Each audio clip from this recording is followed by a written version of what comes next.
Viewers welcome to my tech 24 channel. তো viewers আজকে video দেখিয়ে দেবো কীভাবে আপনারা নগদে অ্যাকাউন্ট খুলবেন। তো অ্যাকাউন্ট খোলার জন্য প্রয়োজন হবে অবশ্যই আপনাকে প্লে স্টোরে যেতে হবে। তো আমি সরাসরি আমার প্লে স্টোরে যাব। আপনারা যদি আইফোন ইউজার হন তাহলে আই স্টোরে যাবেন, অর্থাৎ অ্যাপল স্টোরে যাবেন। তো এখানে সার্চ বক্সে লিখবেন নগদ, NOG। এই দেখতে পাচ্ছেন নগদের একটা তারা কিন্তু শো করেছে অলরেডি। তো দেখতে পাচ্ছেন নগদের এইটা আছে। তো এখানে দেখতে পাবেন মাত্র 22 MB মতো। তো আপনি এখান থেকে ইনস্টল লেখা আসবে, আপনি ইনস্টল ক্লিক করবেন। তো আমার ইনস্টল করা আছে। তো ইনস্টল করা থাকলে এখন ওপেনে ক্লিক করবেন। ইনস্টল হয়ে গেলে ওপেনে ক্লিক করবেন। তো ওপেনে ক্লিক নি। তো আপনি যদি রেজিস্ট্রেশন করেননি তাহলে রেজিস্ট্রেশন করুন। তো আমার তো রেজিস্ট্রেশন করা নাই, সেহেতু আমি রেজিস্ট্রেশন করুনে ক্লিক করব। তো এখানে আমার মোবাইল নাম্বারটা দিব আবার 07। তো এটা দিয়ে দিলাম আমার নাম্বারটা। তো আপনার যে সিম যে অপারেটর সেই নাম্বারটি দেবেন। তো আমার গ্রামীণ নাম্বার, আমি গ্রামীণ নাম্বারটা দিয়ে দিলাম। তারপর এখান থেকে দেখতে পাচ্ছেন এখানে অথবা কি রেজিস্ট্রেশন করতে আপনার মোবাইল ফোনের ছবি, NID কপি উদ্যোক্তা পয়েন্টে পরিদর্শন করুন, অথবা নিজেই খোলা যাবে। তো বা আপনি আপনার উদ্যোক্তা পয়েন্ট অর্থাৎ দোকানে দোকানে যেভাবে এজেন্ট আছে সেখান থেকে খোলা যাবে, অথবা আপনি অ্যাপ থেকে খুলতে পারবেন। তো এখান থেকে আপনি পরবর্তী ক্লিক করবেন। তো এখান থেকে আপনার সিম যেটা আছে সেটা দেবেন। তো আমার এখানে গ্রামীণ সিম আছে, তো আমি গ্রামীণ সিলেক্ট করে দিলাম। তারপর পরবর্তীতে ক্লিক করলাম। তারপর ভিউয়ার্স এখান থেকে আপনাকে কিন্তু জাতীয় পরিচয়পত্র দিতে হবে। তো আপনার কিন্তু অবশ্যই জাতীয় পরিচয়পত্র থাকা লাগবে, না হলে কিন্তু আপনি অ্যাকাউন্টটি খুলতে পারবেন না। তো ভিউয়ার্স এখানে দেখতে পাচ্ছেন জাতীয় পরিচয়পত্রের সামনের অংশ দেখতে পাচ্ছেন। ভিউয়ার্স আপনার জাতীয় পরিচয়পত্রের সামনের অংশটি ক্যামেরার সাহায্যে স্ক্যান করুন। তো আপনার সামনের অংশটা আপনাকে স্ক্যান করতে হবে। তো ভিউয়ার্স আমি এখন আপনার এই যে ক্যামেরাটা আছে, ক্যামেরাটার এখান থেকে সামনের অংশটা আমি এখান থেকে ছবিতে তুলে নেব ক্যামেরা অন করে। তো এখানে ক্লিক করার পর এখানে আপনি অ্যালাউতে ক্লিক করবেন, উপরেরটা সবার উপরেরটা। তারপর এখানে দেখতে পাবেন ক্যামেরা অন হয়ে যাবে। তো এখান থেকে আপনি জাস্ট আপনার NID কার্ডের কপি অথবা আপনার যেটা কপি থাকলেও হবে, অর্থাৎ ফটোকপি থাকলেও হবে। তো ভিউয়ার্স রঙিন ছবি থাকলে ভালো হয়। তো আমি এখান থেকে জাস্ট ক্লিক করে দিলাম। ভিউয়ার্স দেখতে পাচ্ছেন এটা ছবিটা তোলা হয়ে গেল। তো এখান থেকে তার এখন প্রসেসিং দেখবে আপনার সব কিছু ঠিক আছে নাকি। তো এখান থেকে জাস্ট আপনি ওকেতে ক্লিক করে দেবেন। ওকেতে ক্লিক করে দেওয়ার পর আপনার ছবিটা ঠিকভাবে দেবেন একদম। এই দেখতে পাচ্ছেন ভিউয়ার্স এখানে কিন্তু এটা নড়াচড়া করা যায়। তো এখান থেকে আপনি ছবিটা ঠিকভাবে বসিয়ে দেবেন। তারপর এখানে দেখতে পাচ্ছেন উপরে এই যে কর্নারে ক্লিক আছে, ওখানে ক্লিক করে এটা অ্যাক্টিভ করে দেবেন। দেখতে পাচ্ছেন আমার ফার্স্ট ছবিটা হয়ে গেল। এবার দেখতে পাচ্ছেন ভিউয়ার্স পরের অংশ অর্থাৎ পিছনের অংশকে ছবি তুলতে বলছে তারা। তো আমি পিছনের এখান থেকে ক্যামেরাটা অন করব। তো এখান থেকে পিছের অংশ আপনার NID কার্ডের পিছের অংশটা ছবি তুলবেন। তো আমি এখান থেকে NID কার্ডের পিছের অংশটা ছবি তুলছি ভিউয়ার্স। তো এটা ভালো করে ওঠেনি, তো আবার আমি চেষ্টা করছি ভালো করে ওঠার জন্য।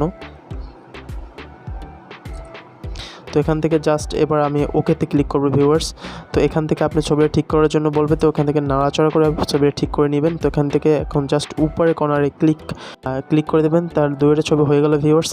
তো এখান থেকে আপনি দেখতে পাবেন ভিউয়ার্স পরবর্তী একটা অপশন আছে। তো দেখতে পাচ্ছেন পরবর্তী একটা অপশনের সাথে পরবর্তীতে এখানে ক্লিক করবেন। তো দেখতে পাচ্ছেন আই কার্ডটি প্রসেসিং নিচ্ছে। তো এটা আপনি দেখবে আপনার আই কার্ডটি ঠিক আছে নাকি না, তার এখানে দেখবে পরীক্ষা করে। তো একটু লোডিং নেবে ভিউয়ার্স, এখানে অপেক্ষা করতে হবে আপনাকে। তো ভিউয়ার দেখতে পাচ্ছেন কিন্তু আমার সেকেন্ড টাইম কিন্তু হয়ে গেল পিসের ছবিটা ভালোভাবে তোলার জন্য, দুইটাই কমপ্লিট হয়ে গেল। এবারে দেখতে পাচ্ছেন পরবর্তীতে লোডিং নিয়ে আপনাকে এই রকমের পেজে নিয়ে আসবে। আপনার এখানে NID কার্ডের নাম্বার, আপনার বাবার নাম, মায়ের নাম, জন্ম তারিখ, বর্তমান ঠিকানা সবগুলো এখানে শো করবে। তো আপনি যদি এখান থেকে সবগুলো ঠিক থাকে তাহলে এখান থেকে নিচে পরবর্তীতে আছে, পরবর্তী এখানে ক্লিক করবেন। তো আমি পরবর্তীতে ক্লিক করলাম। তো এখান থেকে আপনার যে লিঙ্গ পুরুষ মহিলা অন্য সেটা দেওয়া আছে, আপনি এখান থেকে চেঞ্জ করতে পারেন বা এখানে দেওয়াই থাকবে। লেনদেনের উদ্দেশ্য ব্যক্তিগত, পেশায় চাকরিজীবী থাকলে ব্যবসা, অন্য ছাত্র থাকলে ছাত্র, তো ব্যবসা থাকলে ব্যবসা বা অন্য থাকলে অন্য। তো এখানে আপনি জাস্ট ছাত্র দিতে পারেন বা ব্যবসা, আমি ব্যবসা দিয়ে দিলাম। তো আপনারা যেটা ইচ্ছে সেটা দিয়ে দেবেন। তো মুনাফার গ্রহীত অ্যাকাউন্ট এখানে লাস্টে দেখতে পাচ্ছেন মুনাফা গ্রহীত অ্যাকাউন্ট। তো এখান থেকে না বলা আছে। তো এখান থেকে আপনি জাস্ট নাই বলা থাকলে সমস্যা নাই, আপনি এখান থেকে পরবর্তী দেবেন। তো এখান থেকে পরবর্তী ক্লিক করলাম ভিউয়ার্স। তো এবার থেকে দেখতে পাচ্ছেন ছবি তোলার সময় চোখ, এখানে আপনার ছবি তোলা লাগবে ঠিক বিকাশের মতো। বিকাশ যেভাবে আপনারা রেজিস্ট্রেশন করেছেন ঠিক সেভাবে রেজিস্ট্রেশন করতে হবে। তবে দেখতে পাচ্ছেন এখানে কিছু ক্রাইটেরিয়া দেওয়া আছে ছবি তোলার জন্য। আপনার চোখ চশমা অথবা খুলে থাকতে হবে, ফ্রেমের মাধ্যমে আপনার সম্পূর্ণ মুখোমুখি থাকতে হবে, এবং ছবি তোলার সময় চারপাশে পর্যাপ্ত আলো থাকতে হবে। ছবি তোলার সময় আপনার ক্যামেরা বা চেহারা স্থির রাখতে হবে, এবং 5 নাম্বার দেখতে পাচ্ছেন ছবি তোলার কয়েকবার চোখের পলক দিতে হবে। তো ভিউয়ার্স আপনার যদি চশমা থাকে তাহলে চশমাটা খুলে নেবেন। তারপর এখান থেকে জাস্ট পরবর্তী ক্লিক করবেন, আপনার ফ্রন্ট ক্যামেরাটা অন হয়ে যাবে ভিউয়ার্স। তো ভিউয়ার্স দেখতে পাচ্ছেন আমি 3-4 বার আমার চোখটা আমি লক দিলাম। তো এখান থেকে জাস্ট আবার পরবর্তী ক্লিক করতাম ভিউয়ার্স। এবার এরকম একটা অপশন শো করবে, আপনার SMS অ্যাকাউন্টের জন্য প্রয়োজনীয় ট্রেড লাইসেন্স বা অন্য ডকুমেন্ট ছবি তোলায় আপলোড করুন অথবা এড়িয়ে যান। তো আপনাকে এখান থেকে এড়িয়ে যেতে হবে ভিউয়ার্স। তো এখান থেকে আপনি এড়িয়ে যাবেন। তো এখান দেখতে পাচ্ছেন নিচে লেখা আছে স্কিপ করুন ক্লিক করবেন। তো আপনার ডকুমেন্ট থাকলে এখানে ডকুমেন্ট দেবেন, না থাকলে কোনো প্রবলেম নাই। তো এখান থেকে স্কিপ করে যাবেন। তো স্কিপে ক্লিক করলাম।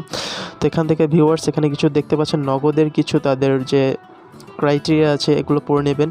দেখতে পাচ্ছেন এই বিকাশের মতো এরকমের তার কিছু লেখা আছে। তো এখান থেকে আপনি ক্লিক করে নেবেন, শর্ত বলে আপনি মেনে নিলেন। তারপর আপনার একটা স্বাক্ষর দিতে পারেন ভিউয়ার্স। এখানে ভালো অপশন রেখেছে, আপনার একটা স্বাক্ষর দিবেন এখানে। তো আমি আমার একটা স্বাক্ষর দিচ্ছি ভিউয়ার্স। এখানে যদি আমি ক্লিক করি এখানে, তাহলে কিন্তু স্বাক্ষর হয়ে যাবে। তো আবার মুছে দিলাম ভিউয়ার্স। তো এখান থেকে আমি স্বাক্ষরটা দিচ্ছি।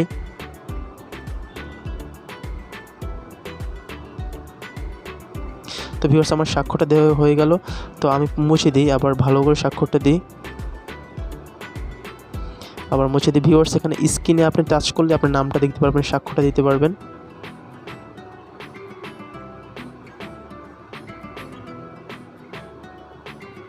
তো ভিউয়ার্স আমার স্বাক্ষরটা কিন্তু দেওয়া হয়ে গেল। তো আমি আবার দিচ্ছি।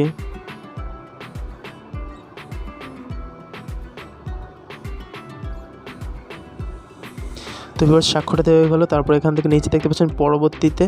তো আপনার যদি স্বাক্ষরে ভুল হয় তাহলে মুছে দিয়ে এখানে ক্লিক করবেন, তাহলে আবার নতুন পেজ ক্রিয়েট হবে, দেখা যাবে। তো আবার আপনার স্বাক্ষরে দিয়ে দেবেন। তো পরবর্তীতে ক্লিক করবেন, স্বাক্ষর দেওয়া হয়ে গেলো। তো লোডিং নিচ্ছে ভিউয়ার্স। দেখতে পাবেন আপনার স্ট্যাটাসটা, পরিচয়পত্র, ছবি, স্বাক্ষর সবগুলো লোডিং নিচ্ছে, সবগুলো সাকসেস। এবং দেখতে পাচ্ছেন ভিউয়ার্স এখানে আমার স্বাক্ষরটা লোডিং নিচ্ছে, স্বাক্ষরটা আপলোডিং। তাছাড়া সবগুলো কিন্তু সাকসেস আছে। দেখতে পাবেন আপনার পরবর্তী একটা অপশন আছে। তো আপনি পরবর্তী ক্লিক করবেন। তো আমি পরবর্তীতে ক্লিক করে দিলাম ভিউয়ার্স। তো দেখতে পাচ্ছেন এখানে দেখতে পাবেন আবার ছবি সহ সব কিছু এখানে শো করবে। পরবর্তীতে ক্লিক করবেন ভিউয়ার্স। আপনার সব কিছু যদি ঠিক থাকে তাহলে আপনি পরবর্তী। তো আমি এখান থেকে পরবর্তী ক্লিক করছি ভিউয়ার্স। তখন পরবর্তী ক্লিক করার পর ঠিক এরকম একটা ফিচার শো করবে। তো এখানে সব ঠিক থাকলে আপনি এখানে পরবর্তীতে ক্লিক করবেন। এরপরে জাস্ট এখানে আপনার যে নাম্বার ফার্স্টে দিয়েছিলেন ওই নাম্বারটা SMS আসবে সরাসরি, এখানে আপনি অটোমেটিক বসে যাবে। তো এরপর আবার পিন নাম্বার চাবে, তো আপনাকে পিন নাম্বার দিয়ে দেবেন। তো 4 ডিজিটের পিন নাম্বার ডাবল করে দিয়ে দেবেন। তো এখানে সাবমিট যেখানে লেখা আছে সাবমিটে ক্লিক করবেন। এরপর আবার যতবার অ্যালাউ আসবে আপনি অ্যালাউতে ক্লিক করবেন। এরপর দেখতে পাচ্ছেন পরবর্তী, আপনি এখানে জাস্ট পরবর্তীতে ক্লিক করলে সরাসরি আপনাকে হোম পেজে, আপনাকে সরাসরি হোম পেজে নিয়ে যাবে। তো হোম পেজে আসার পর ভিউয়ার্স একদম বিকাশের মতো সেম কিন্তু এখানেও নগদে। তো আপনি দেখতে পাচ্ছেন ফার্স্টে সেন্ড মানি আছে, cash out, mobile recharge, add money, same বিকাশের মতো। পেমেন্ট অপশন আছে, মার্চেন্ট, পে বিল, তারপর MI এর কালেকশন এবং ডোনেট, এগুলো কিন্তু এখানে আছে। তো এখান থেকে নিচে 3 আইকন কর্নারে ক্লিক করলে আপনি এখান থেকে ভাষা চেঞ্জ করতে পারবেন। দেখতে পাচ্ছেন ভাষা এখানে বাংলা। তো এখানে যদি ভাষা ক্লিক করেন এখানে কিন্তু আপনি ইংলিশ করতে পারবেন। তো অ্যাকাউন্টের ধরন সাধারণ। তো আপনি যদি ইসলামিক করতে চান তাহলে ইসলামিকও করা যাবে। তো এই দেখতে পাচ্ছেন অ্যাকাউন্টের ধরন। তো এখানে যদি আমি ক্লিক করি, এখানে যদি হ্যাঁ দিই তাহলে ইসলামিক অ্যাকাউন্টে পরিবর্তন হয়ে যাবে। তো আমি ক্লিক করলাম। দেখতে পাচ্ছেন এরকমের একটা নতুন একটা নগদের একটা হোম পেজে নিয়ে আসবে আপনাকে। তো আবার ক্লিক করলে আপনাকে সাধারণ অ্যাকাউন্টে নিয়ে যাবে। তারপর পিন নাম্বার এখানে চেঞ্জ করতে পারবেন, আপনার মোবাইল অপারেটর পরিবর্তন করতে পারবেন, সবগুলো এখান থেকে প্রোফাইল আপগ্রেড করতে পারবেন, সব কিছু করতে পারবেন। তো এটাই ছিল আজকে ভিডিও ভিউয়ার্স। তো ভিডিওটি ভালো লাগলে অবশ্যই লাইক করবেন, কমেন্ট করবেন এবং অবশ্যই আমাদের চ্যানেলকে সাবস্ক্রাইব করে পাশে থাকা বেল আইকনটি অল করে দিবেন, যাতে ভিডিও পাবলিশ করার সাথে সাথেই আপনি নোটিফিকেশন পেয়ে যান।